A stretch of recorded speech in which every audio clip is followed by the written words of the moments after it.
Phone করে করুক, যাই করে করুক, যেন দিনের শেষে একবার অন্তত হরিনাম বলে।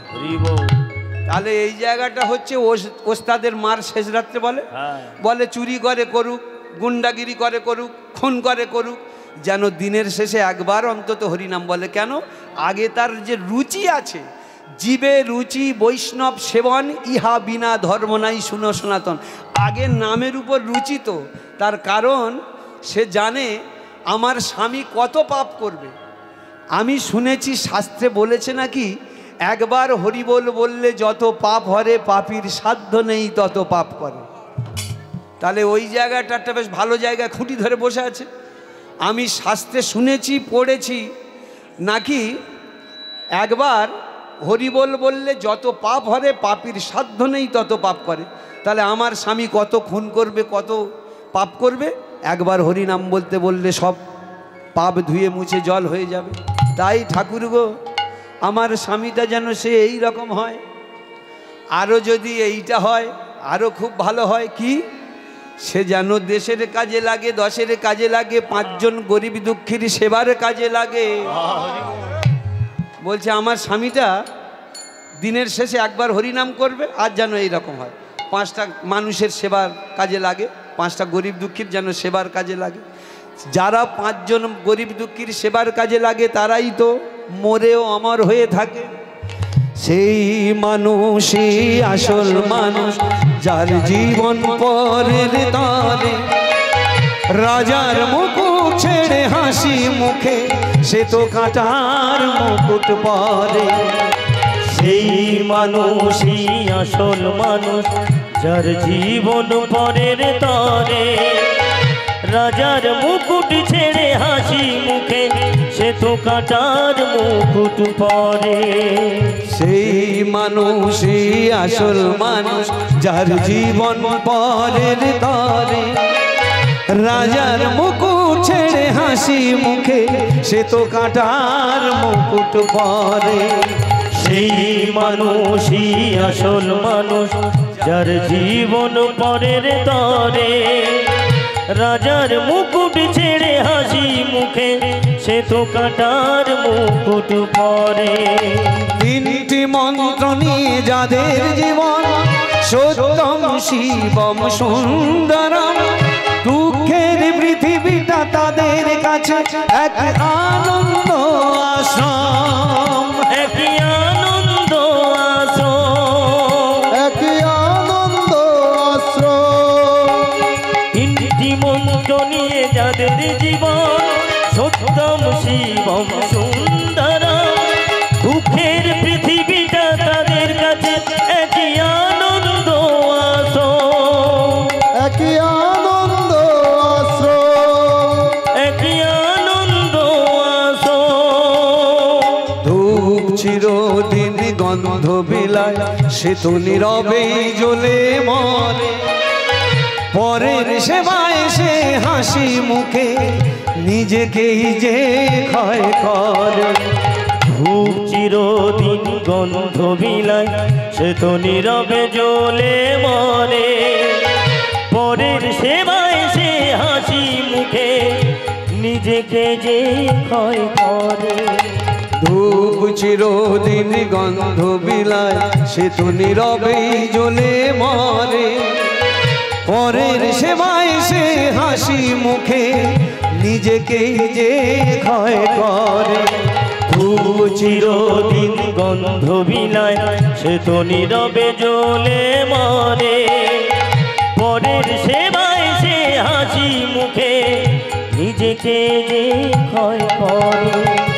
তিনটি মন্ত্র নিয়ে যাদের জীবন, সত্যম শিবম সুন্দরম, দুঃখের পৃথিবীটা তাদের কাছে এক আনন্দ আশ্রম। একই আনন্দ আশ্রম, একই আনন্দ আশ্রম। তিনটি মন্ত্র নিয়ে যাদের জীবন, সত্যম শিবম সুন্দরম, দুঃখের পৃথিবীটা তাদের কাছে একই আনন্দ আশ্রম। একই আনন্দ আশ্রম, একই আনন্দ আশ্রম। আনন্দ আসো। তবে ভক্তমণ্ডলী মায়েরা, যে যেটা চায় সে সেটা কিন্তু পায় না। মানুষের আকাশচুম্বী কল্পনা, আকাশচুম্বী চাওয়া। তবে একটা কথা হলো কি, একটা ক্লাসে 100 ছেলে পড়ে, সবাই চায় ফার্স্ট হইতে। ফার্স্ট কিন্তু হয় একজন। কোন ছেলেটা জানেন? যার পড়া জ্ঞান, পড়া ধ্যান, পড়া চিন্তামণি, আর পড়া ছাড়া সেই ছেলেটা মণিহারা ফণি। আবার দেখবেন যে ছেলে যত ভালো পড়াশোনা করে, ভালো মাস্টাররা সেই ছেলেটাই বেশি শাসন করে, তাকেই শাসন করে। কেন? ভালো মাস্টারদের ধর্ম হচ্ছে সেই ছেলেটা যেন না ভুল পথে কারোর সঙ্গে হারিয়ে না যায়। এই কারণে যখন সে খেলতে দেখে, এই এদিকে আয়, মাস্টারমশাই আমি কি কোনো অন্যায় করেছি? অন্যায় তো করেছিস। কি অন্যায় মাস্টারমশাই বলুন, আমি শুধরে নেব। খেলা করছিস কেন? বলছে মাস্টারমশাই সারাটা দিন পড়েছি আর মাথায় নিতে পারছি না, একটুখানি পড়ে একটুখানি খেলা করে আমি মাথাটা ঠিক করে আবার আমি পড়বো মাস্টারমশাই। যখন এই রকম নরম করে বলতে থাকে সেই মৃদুভাষী ছেলেটাকে না, সঙ্গে সঙ্গে মাস্টারমশাই বুকে জড়িয়ে ধরে, খোকা একটা কথা বলি শোন, পড়াশোনা, খেলা, এই খেলা আড্ডা মারা এর সময় বহু পড়ে থাকবে, কিন্তু পড়াশোনা, শিক্ষা, জ্ঞান এটা একটা নির্দিষ্ট বয়সের মধ্যে গুছিয়ে নিতে হয় রে, না হলে জীবনে বড় পরাজয় নেমে আসে। জানিস আজকে তোকে আমি শাসন করি কেন জানিস? তোর এই ভালো প্রতিভা, ভালো মেধাটা যেন না হারিয়ে যায়। আজে বাজে ছেলের সঙ্গে মিশে যদি বলিস আমার স্বার্থ আছে, কিচ্ছু স্বার্থ নেই। স্বার্থ শুধু আমার একটা, কি জানিস খোকা? যেদিন তুই বুট শার্ট পরে সবার সামনে দিয়ে ড্যাং ড্যাং করে বেরিয়ে যাবি অফিসে, আমি প্রত্যেকটা লোককে বলবো, এ মদনের বাবা, ওই যে দেখছো ছেলেটা যাচ্ছে বুট শার্ট পরে অফিসে, হ্যাঁ আমি প্রাইমারি স্কুলের মাস্টার হলেও আমার ছাত্র কিন্তু ইঞ্জিনিয়ার হয়েছে, ওই দেখো যাচ্ছে। সেদিনে তোর কাছে 10টা টাকা চাইবো না, সেদিন তোর কাছে 2 কিলো চাল চাইবো না। একটা সমুদ্র যদি পূরণ করা সম্ভব হয়, তবু একটা অভাবীর অভাব কোনোদিন পূরণ করা যায় না। আমি তোর কাছে কিচ্ছু বলবো না, তবে খোকা আমার সম্মান বৃদ্ধি করিস তুই, এইটুকু। তোর ভালো প্রতিভাটা আমি নষ্ট হতে দিতে চাই না। ওরে গুণবান এক পুত্র সেই তো আনন্দিত, কোটি মূর্খ পুত্র কার্য না হয় কিঞ্চিত। বলছে কি? গুণবান এক পুত্র সেই তো আনন্দিত, কোটি মূর্খ পুত্র কার্য না হয় কিঞ্চিত। একটা মাত্র ছেলে, ও 10-12টা ছেলে দরকার নেই, নামে 10-12টা ছেলে ফুটবল খেলার টিম, একটাও ভাত দেয় না, এরকম টিম কেউ চায় না। কিন্তু একটা ছেলে হোক গুণবান ছেলে, সেই একটা গুণবান ছেলের জন্য তার বাবা মা, বংশ, জাতি, দেশের মুখ উজ্জ্বল হয়ে যাবে। সেই রকম ছেলে তোকে আমি দেখতে চাই খোকা। ভক্তমণ্ডলী মায়েরা, এই রকম ছেলে তোকে আমি দেখতে চাই। তাই ভক্তমণ্ডলী মায়েরা, যে ছেলে যত ভালো পড়াশোনা করে, ভালো মাস্টার যেমন তাকে শাসন করে, আর ভগবান কাকে শাসন করে? যে ভক্ত তাকেই বেশি ডাকে। হরি বল, হরি বল। আপনারা নীল মনে ভাবেন না ভগবানকে? ওই যে মন্দিরে দেখে আসুন, নীল ঠাকুর দেখে এলাম, নীল অ্যাকচুয়ালি নীল নয়। কাদের কাছে নীল জানেন? ভগবান তাদের কাছে নীল যারা ভালোবাসে না, নানান রকম শুধু অপব্যাখ্যা দিতে শুরু করে, তাদের কাছে ভগবান নীল। অর্থাৎ ধারে পাড়ে যায় না, তারাই শুধু বলে নীল। কিন্তু যারা ভক্তি রাজ্যে প্রবেশ করে ভগবানের কাছে যেতে পেরেছে, তারা দেখে একমাত্র ভগবান সহজ সরল সুন্দর, চন্দ্রের জ্যোৎস্নার মতো শুভ্র। আপনারা ভগবানের নাম কি শুনেছেন? অনন্ত, অসীম। অসীম মানে কি? যার সীমা নেই। অনন্ত মানে কি? যার শেষ নেই। তাহলে অনন্ত, আকাশের কোনো শেষ আছে? আকাশের কোনো সীমা আছে? তাই আকাশ অনন্ত অসীম। সমুদ্রের জল, তার কোনো সীমা আছে? তার কোনো শেষ আছে? নেই। আর সমুদ্রের জল নীল, আকাশটাও নীল। কিন্তু আকাশে যতক্ষণ দূরে থেকে আমরা দাঁড়িয়ে দেখি ততক্ষণ নীল, কাছে গেলে কিন্তু আকাশে আর নীল খুঁজে পাবেন না। ঠিক তদ্রূপ সমুদ্রের জল দূর থেকে নীল মনে হয়, কিন্তু কাছে গিয়ে একটু আঁচলাই করে তুলে নিয়ে এইবারে দেখুন আর নীল নেই। যারা তার কাছে যেতে পেরেছে ভক্তি ভরে, একমাত্র তারাই জেনেছে ভগবান কত শুভ্র। ভগবান কত শুভ্র তারাই জেনেছে। আজকে তাই মা আমার বলছে, স্বামী গো, তাহলে হে জগৎ স্বামী, তুমি আমার একটা স্বামী দিও, সেই স্বামীটা যেন এইরকম হয়, চুরি করে করুক, ডাকাতি করে করুক, যেন সে দিনের শেষে অন্তত একবার হরিনাম করে।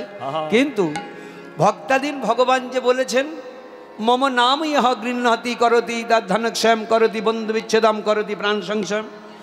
যদি তুমি আমাকে ডাকো, তোমার ধনক্ষয় করব, বন্ধু বিচ্ছেদ করব, এমনকি প্রাণ পর্যন্ত ধরে টান মারব। যদি দেখি এত কিছু করার পরেও তুমি চরণ ছাড়া হচ্ছ না, তখন তোমার মতো ভক্তকে সেই সাধনাতীত চরণ দেব। তাই ভক্তমণ্ডলী মায়েরা, এখন ভগবান তো একটুখানি পরীক্ষা করবে, তাই না? যে তার অভয় চরণটা দেবে একটুখানি পরীক্ষা করবে না? তাই সেই ভগবান, আপনারা এমনি তো বলেন, আপনাদের ছেলেরা যারা লেখাপড়া করছে, বলুন না, একটা চাকরির জন্য 3 বছর বয়স থেকে লেখাপড়া শুরু করেছে, চোখের তারা খসাচ্ছে। কেউ হয়তো 30 বছর, কেউ 32 বছর, কেউ 33 বছর বয়সে চাকরি তো পায় না, ধরে নিলাম পেয়েছে। তাহলে প্রত্যেক দিন কত ঘন্টা করে সময় দিতে হয়েছে তার পিছনে? অন্তত স্কুলে 5 ঘন্টা, প্রাইভেট টিউশনি 2 ঘন্টা, বিকেলে 2 ঘন্টা, এই 9 ঘন্টা। আর এই সময়গুলো তাকে দিতে হয়েছে, কেউ পাচ্ছে কেউ পায় না। তাহলে ভগবানের জন্য কত ঘন্টা সময় আমরা দিয়েছি যে অনায়াসে তাকে পাবো, এত অনায়াসে তাকে পাওয়া যাবে। তাই ভক্তমণ্ডলী মায়েরা, আজকের করছে কি, এই মা আমার যখন ডেকেছে, ভগবান মনে মনে ভাবছে, পদ্মাবতী রে, তোর জীবনে একটা পরীক্ষার প্রয়োজন আছে, তোর জীবনে একটা পরীক্ষার প্রয়োজন আছে। আমি একটা পরীক্ষা তোর জীবনে করব। সে পরীক্ষাটা কি জানিস? তুই হরিনাম ছাড়া অন্য কিছু জানিস না, আর তোর ঘাড়ে যাকে চাপাবো, সে হরিনামের কথা শুনলে তার পুরো মস্তক একবার ব্রহ্মাণ্ডের মধ্যে ঘোরার মতো ঘোরে, রেগে আগুন হয়ে যায়। সেই ছেলেটাকে 14টা জেলার নাম করা ডাকা, যার ভয়ে এমন কোনো মানুষ বাইরে বেরোতে পারে না সন্ধ্যের পরে। এ বোধহয় ভাবে ওই আমার কাছে সেবার গলা থেকে নামিয়ে দিল। তা দেশে যখন একটা বিপর্যয় পরিস্থিতি দেখা দেয়, 5টা বয়স্ক মানুষ কি করে, মোড়ল মাতব্বর, এ গোপালের বাপ, এ মদনের বাপ, এদিকে শোন, আরে একটা ছেলের জন্য 14টা জেলার মানুষ শান্তিতে ঘুমোতে পারবো না? বলে কার কথা বলছিস? ওই ডাকাতটার কথা বলছিস তো, যে রাতের বেলা করে ডাকাতি করে, দিনের বেলা করে ঘুমোয়, আর জীবন সামনে কেউ পেলে তার জীবন নাশ করে। তা বলছে হ্যাঁ। বলে শোন, এক কাজ কর, অনেক ছেলে আছে, অনেক মেয়েও আছে, যারা বিয়ের আগে একটু মন চঞ্চল থাকে, দুষ্টু থাকে, কিন্তু বিয়েটা হয়ে গেলে 2 স্বামী স্ত্রী যখন সুখের সংসার গড়ে তোলে, মনটা অনেক স্থির হয়ে যায়, ডাকাতি ছেড়ে দেয়। তা চল না একবার যাই মাধবের কাছে, তাতে হয়তো মারধর খেতে হবে। ওরে দেখ, যারা ভালো কাজ করে তারাই মারধর খায়, তাদেরই লোকে অপমান করে। আপনারা দেখবেন, এই যারা হরিবাসর চালাচ্ছে, পুজো টুজো করে, এরাই দেখবেন অপমানিত হয়। বলে চাঁদা তুলতে কি আর এমনি যায়? যদি 50 টাকা পায়, 25 টাকা পকেটে ঢোকায়, এমনি কি চটি খইয়ে চাঁদা তুলতে যায়? তাহলে চাঁদা তুলতে যায়, পকেটে ঢোকায় কি পকেট থেকে বের হয়, শালারা চালিয়ে দেখ না একবার। মানে খাবো না, খেতে দেবো না, শুধু চটকে দেবো, এই রকম ধান্দা, বুঝতে পেরেছেন? হ্যাঁ, অথচ ভক্তমণ্ডলী মায়েরা, তবে এ অনেকের স্বভাব আছে, যাদের স্বভাব হচ্ছে বদনাম দেওয়া, হাজারভাবে শুধরবে না। একটা লোক না, যত ভালো বাড়ি খাক, যত ভালো রান্না হোক, তবু ইচ্ছা করে বলবে ওটা তেলের গন্ধ হয়েছে, ওটা নুন বেশি হয়েছে, ওটা হলদির গন্ধ হয়েছে। সেই একটা বাড়ি খেয়েছে, এত ভালো খেয়েছে না, মনে মনে ভাবছে বদনামটা দিই কি করে, তবু স্বভাব। খেয়ে দে দাঁতে কাটি দিচ্ছে। আর এমন সময় একজন এসে জিজ্ঞেস করছে, যে চরিত্রটা জানতো, ও দাদা কেমন হয়েছে? ভালো হয়েছে তবে, মানে মুখটা সিটকে মিটকে, ভালো হয়েছে তবে। তো ভালো যদি হলো তবে কেন? বলে না, সব ঠিকঠাক হয়েছে, ওই রসগোল্লাটা একটু তোবড়ানো মতো হয়েছে। মানে এটাই হচ্ছে জন্মের দোষ, বুঝতে পেরেছেন? মানে ছোট জায়গায় করে বেশি মাল এনেছে, চাপে চুপে একটু বেঁকে গেছে, অথচ 1.5 কুড়ি গিলেছে, 1.5 কুড়ি গিলেছে, বুঝলে? তবু বদনাম দেওয়া স্বভাব। তা ভালো মানুষরা কাজ করে চলবে। তা বলছে যে দেখো, আমার ওইটা কোনো ব্যাপার না, একবার চল না, ভালো লোক অনেক সময় খারাপ হয়ে যায়, খারাপ লোকেরা একটু ভালোবাসা পেলে, এই দেখ মারধর করবে, করবো, দুঘা মারার পরে অন্তত মনটা তো তার স্থির হয়ে যাবে। আজকে যে সমস্ত সাদা কাপড় পরে ঠাকুরমারা বসে আছেন হরিবাসরে, তাদের কথা বলছি, যারা সাদা কাপড় পরে আছে। এই সাদা কাপড় পরে থাকার অধিকার আপনাদের ছিল না যদি রাজা রামমোহন রায় সতীদাহ প্রথাটা উচ্ছেদ না করে দিত। সতীদাহ প্রথা কি জানেন? স্বামী মারা গেছে, একটা 12 বছর 13 বছরের মেয়ের সঙ্গে একটা 70 বছরের বুড়োর বিয়ে দিল। সেই বুড়োটা 2 বছর পরে মারা গেল, মেয়েটার তখন 14 বছর বয়স। স্বামী মারা গেল, সে তো পুড়বে, তার সঙ্গে তার নারীটাকে, তার স্ত্রীটাকে ওই আগুনে পুড়িয়ে দেওয়া হতো। আর ব্রাহ্মণরা চারিদিক থেকে ঢাক ঢোল বাজাতো আর বলতো সতী স্বর্গে যাচ্ছে। সে যে কি স্বর্গে যাচ্ছে, আগুনের উপরে দাঁড়িয়ে দাঁড়িয়ে সে বুঝতে পারছে কি স্বর্গে যাচ্ছে। হ্যাঁ, এই সতীদাহ প্রথাটা তুলে দিয়েছে রাজা রামমোহন রায়, তার জন্য তার মাথায় লাঠির ঘা খেতে হয়েছিল। আপনারা জানেন ওই যে চাঁপাডাঙ্গা, হুগলি চাঁপাডাঙ্গা, সবের রাজা রামমোহন রায় তখন কলকাতায় থাকে। চাঁপাডাঙ্গায় কলকাতায় তখন রয়েছে, আর বৌদি দাদা মারা গেছে। আর বৌদি সেই সময় একটা চিঠি পাঠিয়ে দিয়েছিল একটা বিশেষ সূত্রে, ঠাকুরপো আমি মরতে চাই না, আমি বাঁচতে চাই, তুমি আমাকে বাঁচাও। আর রাজা রামমোহন রায় চিঠিটা পেয়ে সঙ্গে সঙ্গে যাবে, এটা ব্রাহ্মণরা টের পেয়েছিল। তাই ওই চাঁপাডাঙ্গার নদীটা পার হয়ে, খালটা পার হয়ে নৌকা যোগে যেই উঠবে, আর ওই সময় লাঠিয়াল রেডি করে রেখেছিল, অমনি যেই পা বাড়িয়ে উঠেছে, মাথায় শুপিয়ে লাঠির ঘা মেরেছে। ওই যে অচৈতন্য হয়ে গেল, জ্ঞান ফিরল কখন জানেন? যখন বৌদির দেহ সৎকার হয়ে গেছে। ওই কোনো রকমে মাথায় পাগড়িটা যে বেঁধে নিল রক্তটা বন্ধ করবার জন্য। আপনারা ইতিহাস খুলে দেখবেন রাজা রামমোহন রায়ের মাথার পাগড়ি ওই কারণে এখনো পর্যন্ত রয়েছে। কোনো রকমে এক মুঠো ছাই নিয়ে বলেছিল, বৌদি আগামী 24 ঘন্টার পরে আমি কথা দিচ্ছি কোনো সতী আর হবে না। সঙ্গে সঙ্গে ইংরেজদের সঙ্গে বসে, ইনি তো 18টা ভাষায় পারদর্শী ছিলেন, তো ইংরেজদের সঙ্গে বসে পুরো আমাদের ধর্মগ্রন্থ সাবমিট করে দেখালো যে আমাদের ধর্মগ্রন্থে এরকম কোনো সতীদাহ প্রথা নেই। তবে ইংরেজরা সঙ্গে সঙ্গে প্রোটেকশন দিয়ে সতীদাহ প্রথাটা উচ্ছেদ করে দিল। যে সমস্ত ঠাকুমারা সাদা কাপড় পরে হরিনাম শুনছেন তাদের বলছি, যদি সকালবেলা আমার নিমাইকে প্রণাম করতে ভুলে যান দুঃখ নেই, আমার কৃষ্ণকে প্রণাম করতে ভুলে যান দুঃখ নেই, অন্তত ওই রাজা রামমোহন রায়ের উদ্দেশ্যে একটুখানি প্রণাম জানাবেন, আপনাদের বাঁচার অধিকারটা দিয়ে গেল। হেথা হে স্বর্গ, হেথা হে নরক, কে বলে তা বহুদূর, মানুষের মাঝে স্বর্গ নরক, মানুষই সুর অসুর। এই মানুষ মানুষকে বাঁচায়, মানুষ আবার বিপদের মুখে ফেলে দেয়। বুঝতে পেরেছেন? এখানে সরাসরি ভগবান এসে কোনো কাজ করে না।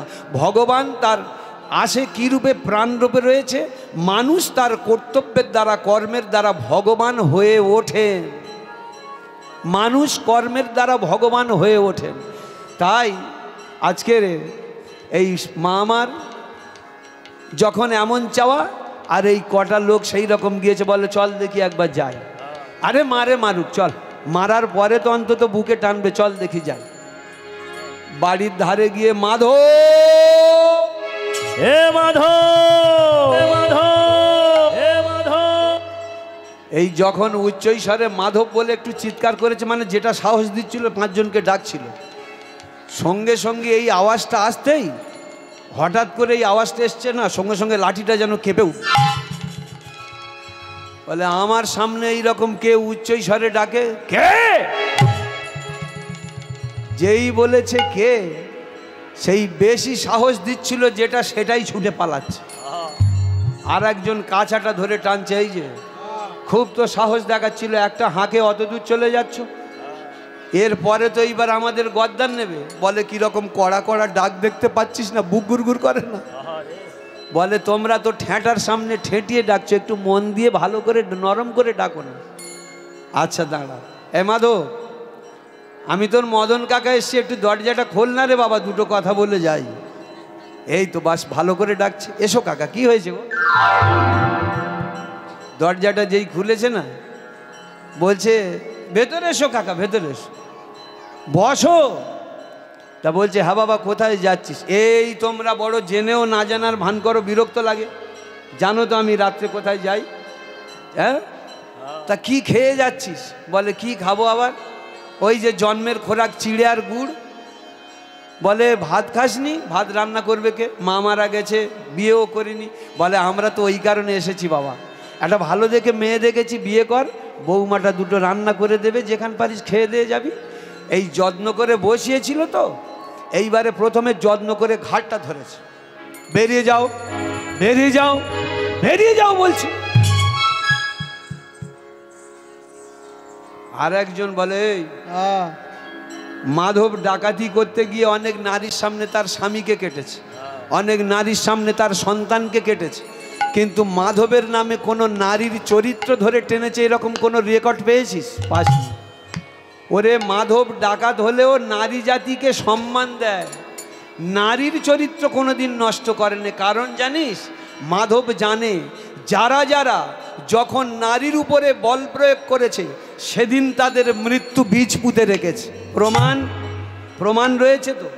ওই দুর্যোধন শুধু অর্ডার করেছিল, এ ভাই দুঃশাসন, একবার টিকি ধরে টেনে আন, হিড়হিড় করে সবার মাঝে নগ্না করে দে দ্রৌপদীকে। এটা বলা নয়, সেদিন নিজের মৃত্যু বীজটা পুঁতে রেখেছিল। আর যেদিনে রাবণ রাজা সীতার উপরে বল প্রয়োগ করেছিল, সেদিনে বল প্রয়োগ করা নয়, নিজের মৃত্যু বীজ পুঁতে রেখেছিল। এই কারণে ভক্তমণ্ডলী মায়েরা, ভগবান এটা অনেক আগে টের পেয়েছিল। ভগবান কৃষ্ণ গো অনেক আগে বুঝতে পেরে আগে ভাগে রাধারানীর চরণতলে তিনি প্রণাম করেছিল। এই যে আপনাদের একটু অবাক লাগছে না যে দেবতা ডিপার্টমেন্টের হেড দেবতা সে কিনা নিজের স্ত্রীর পায়ে প্রণাম করছে? শুধু এই যে মায়েরা, ভগবান গোবিন্দ রাধারানী যখন মান করেছিল, মান ভাঙাবার দায়ে এই যে রাধারানী তোমার চরণে চূড়া বাঁশি পিতো ধরা দিচ্ছি, ক্ষমা করো। এটা দিয়ে ক্ষমা হলো না, মাথা দিয়ে প্রণাম করছে, রাধে ক্ষমা করো। মাথা দিয়ে প্রণাম করেও ক্ষমা হলো না। তার মানে কীরকম টেম্পারের মহিষী নারী, বুঝতে পেরেছেন? হ্যাঁ, শুধু ভগবান কৃষ্ণ কেন, কৃষ্ণ শুধু একা পায়ে ধরেনি, আর একজন আর এক কাঠ বেশি করে দেখিয়েছে। ওই যে আমাদের মহাদেবটা, কি করুণ অবস্থা, বুঝতে পেরেছেন তো? সারা জীবন শুয়ে রয়েছে বেচারি গো, কি কষ্ট লাগে। আর স্ত্রীটা বুকের উপরে পা তুলে দিয়ে দাঁড়িয়ে রয়েছে, আজও পর্যন্ত একবার বলতে পারলো না যে কালী একটুখানি সরে যাও, অনেকদিন ধরে বুকের উপর দাঁড়িয়ে রয়েছে, হাড়গোড়গুলো ব্যথা করছে, একটুখানি জিরিয়ে নি অন্তত। বলতে পেরেছে? পারেনি। তার কারণ এরা বুঝেছিল নারী হচ্ছে শক্তি, আর সেই শক্তিতে পুরুষ শক্তিমান। এই নারী জাতি ত্রিলোকেরই শক্তির মূলাধার রে, শক্তির মূলাধার। ওই না নারী জাতি ত্রিলোকেরই শক্তির মূলাধার রে, শক্তির মূলাধার। কত দেব দেবতা মুনি ঋষি নারীর পায়ে মানে হার। দেব দেবতা মুনি ঋষি নারীর পায়ে মানে হার। দেব দেবতা মুনি ঋষি নারীর পায়ে মানে হার। নারী জাতি ত্রিলোকেরই শক্তির মূলাধার রে, শক্তির মূলাধার। নারী জাতি ত্রিলোকেরই শক্তির মূলাধার রে, শক্তির মূলাধার। ওই না নারী দুর্গা, নারী কালী, নারী আবার হয় ভূপালী। নারী দুর্গা, নারী কালী, নারী আবার হয় ভূপালী। নারী দুর্গা, নারী কালী, নারী আবার হয় ভূপালী। নারী দুর্গা, নারী কালী, নারী আবার হয় ভূপালী। নারীর পায়ে দেয় অঞ্জলি কৃষ্ণ গুণাধার রে, কৃষ্ণ গুণাধার। ওই না নারী জাতি ত্রিলোকেরই শক্তির মূলাধার রে, শক্তির মূলাধার, শক্তির মূলাধার রে, শক্তির মূলাধার, শক্তির মূলাধার রে, শক্তির মূলাধার। নারী জাতি ত্রিলোকেরই শক্তির মূলাধার, কত দেবদেবতা মুনি ঋষি তাই নারীর পায়ে মানেহার। নারী দুর্গা, নারী কালী, নারী আবার হয় ভূপালী, নারীর পায়ে দেয় অঞ্জলি স্বয়ং কৃষ্ণ গুণাধার। নারী একবার হলে বক্র, মাথায় ঘুরবে কালের চক্র। চক্রধারী কৃষ্ণের পক্ষে চক্র হাতে রাখা ভার। মেয়ে ছেলে যদি মেয়েকে বসে সংসার জাতি ধর্মদের সব জায়গায় ড্যামেজ হয়ে যাবে। এই গান করে রাত 12টার সময় ফিরবো, গিয়ে বলবো গিন্নি জল দাও, জল আমার দেবে, আমি বিশ্বাস করি খাবো। কিন্তু ও যদি মনে করে থাকে হটাবো, জল ডাবর থেকে গ্লাস খানে গড়িয়ে আনবে আর ঘরে ঘরে বেগুন গাছে ধান গাছে মারবার শব্দ রয়েছে। চোখের আড়ালে 2 ডোজ মেরে দেবে, জানবো না, খেয়ে ফেলবো, 5 মিনিটেই ব্রেক ড্যান্স। ও কত রকম নাচ শুরু হয়ে যাচ্ছে। হ্যাঁ বলুন না, এ কোথায় নারীর ভূমিকা নেই? যেদিন অসুরগণের অত্যাচারে দেবতারা স্বর্গ ছাড়ে, সেদিন নারী যুদ্ধ করে রাখলো দেবতার মান। আপনারা ঘরে ঘরে টিভি আছে, দেখেছেন তো মহালয়া, পুরো দেবতার ডিপার্টমেন্ট মর্তধামে চোরের মতো বেড়াচ্ছে, সব তাড়া খেয়ে, অসুরদের তাড়া খেয়েছে। শেষকালে সেই দুর্গা যুদ্ধ করে তবে তাদের স্বর্গরাজ্যে ফিরিয়ে দেয়। কোথায় ভূমিকা নেই? এক ঝলক আনন্দের তরে যেদিন পিতা ত্যাগ করিল মোরে, সেদিন এই নারী মা যদি গর্বে না রাখতেন ধরে, কেমন করে জন্ম নিতাম ভুবনে। নারীর কথা বলতে গেলে মায়ের কথা হাসে ছেলে, মায়ের কোলে ছোট্ট ছেলে সেই বিশ্বের মালিক সাঁই। কৃষ্ণ, গৌর, বুদ্ধ, যিশু এরা সবাই তো মায়ের কোলের শিশু। দেবের দেবই মহাবিশু, তাই মায়ের চরণ তলে। কোথায় ভূমিকা নেই? অথচ সেই নারীরা যদি সামান্য একটু পদভ্রষ্ট হয়ে যায়, তাদের বলি কুলোটা, দুশ্চরিত্রা। যাদের বলি দুশ্চরিত্রা, আপনাদের মধ্যে বলছি মা, কোনো রকম টেনশনের কারণ নেই। কারণ দুশ্চরিত্রা নারীর সন্তানরা পুরো মহাভারতের বড় বড় ডিপার্টমেন্ট ধরে রেখেছে। একটা একটা করে বলছি, মিলে নিন না। স্বর্গ বেশ্যা ঘৃতাচি পুত্র হলো মহাবীর দ্রোণ, কুমারীর ছেলে বিশ্বপূজ্য কৃষ্ণ দ্বৈপায়ন, কানির পুত্র কর্ণ হইল দানবীর মহারথী, স্বর্গ হইতে পতিতা গঙ্গা শিবেরে পেলেন পতি, শান্তনু রাজা নিবেদিনু প্রেম পুন সেই গঙ্গায়, তাদের পুত্র অমর ভীষ্ম কৃষ্ণ প্রণমে যায়, মুনি শুনি কানে সত্যকাম সে যারো যে জবালা শিশু, আর বিস্ময় করে জন্ম যাহার মহাপ্রেমিক সে জীব। এই যে দ্রোণাচার্য, সব থেকে কৌরব পাণ্ডবদের বড় অস্ত্রগুরুকে দ্রোণাচার্য। তো এই দ্রোণাচার্য স্বর্গের বেশ্যা ঘৃতাচির গর্ভে জন্মেছে। মাকে বলতে পারবেন কুলোটা, এই ছেলেটাকে বলতে পারবেন কুলোটার ছেলে। আপনাদের পাপের ভয় এসে যাবে, জিভ কেঁপে যাবে, বলতে পারবেন না। অথচ তারাই পূজনীয়, বরণীয়, স্মরণীয়। আবার দেখুন, কুমারীর ছেলে বিশ্বপূজ্য কৃষ্ণ দ্বৈপায়ন বেদব্যাস। কৃষ্ণ দ্বৈপায়ন বেদব্যাস মৎস্যগন্ধার গর্ভে পরাশর মুনির ঔরসে জন্মেছিলেন কুমারী অবস্থায়। কুমারী মায়ের সন্তানকে কি বলে? সমাজ অবৈধ বলে। সেই কিনা 18টা পুরাণ উপহার দিয়েছিল। সারা জীবন ধরে আমরা একটা কবিতা লিখতে পারিনি, 18টা পুরাণ উপহার দিয়েছিল। সেই তো ভেঙে চুরে আমরা খাচ্ছি, কি বলুন না? সেইটাই তো। আর অন্য কিছু আছে? সব থেকে বড় মহাভারতের দানীকে কর্ণ। কর্ণ কিন্তু কুমারীর সন্তান। এরকম বড় দানী আর পৃথিবীতে কেউ নেই। তাহলে দেখুন, আবার ওই যে স্বর্গ থেকে যখন গঙ্গা নামে, প্রথমে মহাদেবকে পতিত্বে বরণ করেছিল, তারপরে শান্তনু রাজার সঙ্গে বিয়ে হলো। যে নারী দুপুরুষে মন দেয় তাকে কি বলা হয়? দ্বিচারিণী। যে নারী এক পুরুষে মন দেয় তাকে বলা হয় সতী।